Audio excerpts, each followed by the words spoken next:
The year 2025 has begun with no end in sight for the Russia-Ukraine war. Russia continues its grinding advance, attempting to overwhelm Ukrainian defenses with sheer numbers. It has pledged to deploy an additional 150,000 troops, bolstering its forces for a protracted conflict. These fresh troops are primarily concentrated around Pokrovsk, a strategic city in the Donetsk region. However, the pace of the Russian advance has slowed considerably. Gone are the days of swift territorial gains. The Ukrainians, for their part, are fighting with characteristic tenacity. They are counterattacking fiercely, and have even managed to reclaim some territory. The fighting is brutal and costly for both sides. Russia, in particular, has suffered staggering losses in both men and material. The conflict has increasingly relied on drone warfare, with Russia deploying thousands of these unmanned weapons.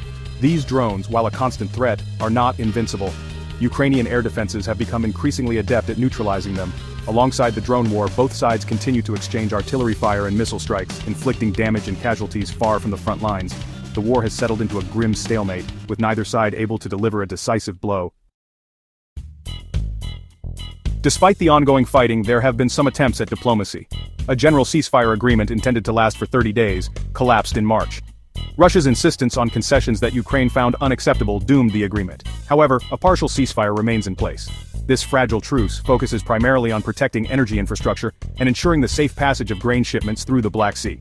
Even this limited agreement is constantly under strain. Both sides accuse each other of violations, and the fighting continues unabated in many areas. The US and Russia remain locked in a diplomatic stalemate. Moscow has rejected Washington's latest ceasefire proposals, and there is little optimism for a breakthrough. The US, under the leadership of President Trump, has taken a step back from its previous engagement. It has not approved any new military aid packages for Ukraine since January. This has left European nations to shoulder a larger burden in supporting Ukraine's defense. A coalition of 31 countries is actively working on security guarantees for Ukraine and exploring the possibility of a peacekeeping force. The international community continues to grapple with the consequences of the war. The EU remains steadfast in its support for Ukraine, providing billions in financial aid. However, the US's waning commitment has raised concerns about the West's long-term resolve.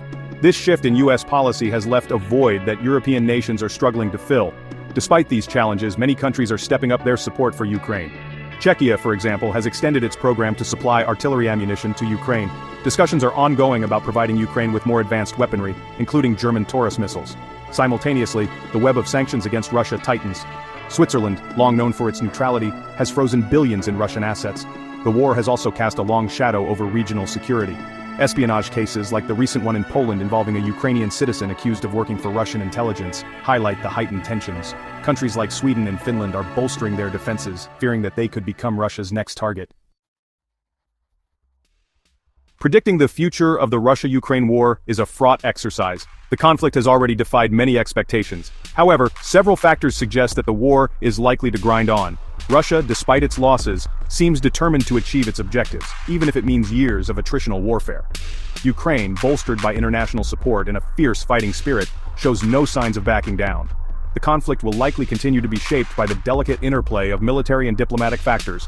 While the battlefield remains the primary focus, the outcome of diplomatic efforts will be crucial in determining the war's trajectory. The level of international support for Ukraine will also be a decisive factor. The war in Ukraine is not just a regional conflict, it is a stark reminder of the fragility of peace in the 21st century. The world is watching, waiting to see if diplomacy can triumph over violence or if this conflict will continue to cast its dark shadow for years to come.